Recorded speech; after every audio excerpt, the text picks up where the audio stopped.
In 2018, I built a high-spec Windows computer for video editing. I wanted this PC to be as future-proof as possible. I was willing to spend money on the computer, but I also had to be realistic on what I could afford.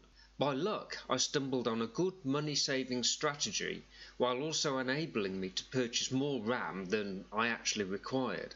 However, certainly from a RAM perspective, I now have a PC that will still hopefully have too much RAM 10 years after I built it.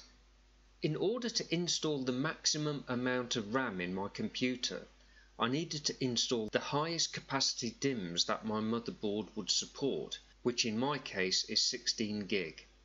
My motherboard has 8 sockets, so with 16 gig of RAM in each socket, my motherboard supports a maximum of 128 gig of RAM. Windows Home supports a maximum of 128 gig of RAM. I've got Windows Pro which supports up to 2 terabytes, but since my motherboard supports a maximum of 128 gig of RAM, it's impossible for me to get anywhere near the 2 terabyte limit. To ensure compatibility, all RAM should be an identical specification. To make sure that my PC is reliable, I therefore wanted my computer to be filled with DIMMs that were all the same spec, the same product, and from the same supplier.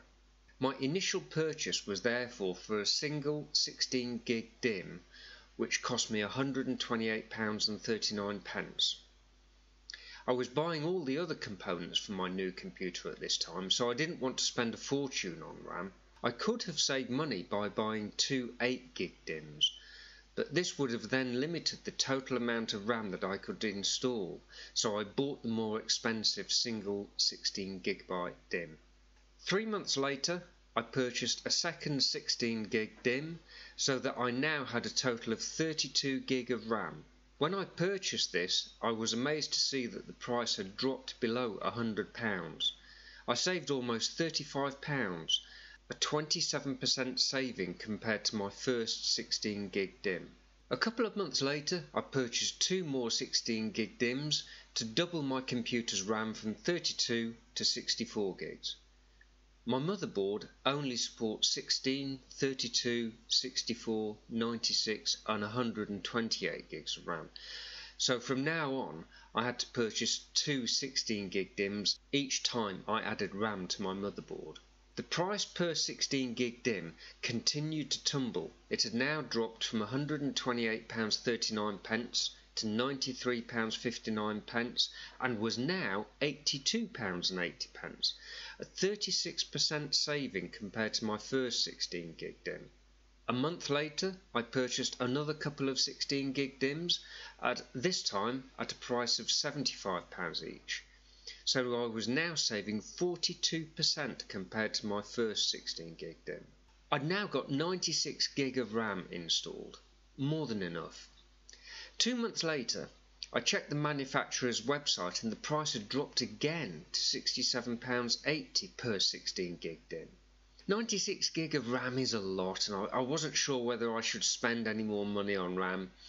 I started the order process and discovered that the grey colour DIMMs that I had been ordering were out of stock, but white DIMMs were available. At this point, I very nearly decided to say that this was trying to tell me that 96 gig is more than enough. However, I sent an email to the manufacturer to get confirmation that it is only the external colour that is different, and the specification of the RAM in the white DIMMs is identical to the grey DIMMs I'd already got installed. The manufacturer confirmed that it was only the external colour that was different. At this point I decided that since I wanted to build a future-proof computer, I should buy the white DIMMs and fill all the RAM sockets on my motherboard, so I now have 128 gig of RAM. If I'd purchased 128 gig of RAM when I initially built the computer, I would have paid just over £1,000 for the RAM. But spreading the RAM purchases over an 8-month period, I've saved just over 350 quid. That's 34%. The risk of doing this over such a long period is that the manufacturer runs out of stock and does not manufacture any more of that particular specification of memory. However, if I build another computer, I would do the same again. I spread the purchases over 8 months, and the manufacturer had almost run out of the spec of DIMM that I was purchasing. I would therefore recommend that you purchase the highest capacity DIMMs that your motherboard or budget will allow, but over a 6-month period.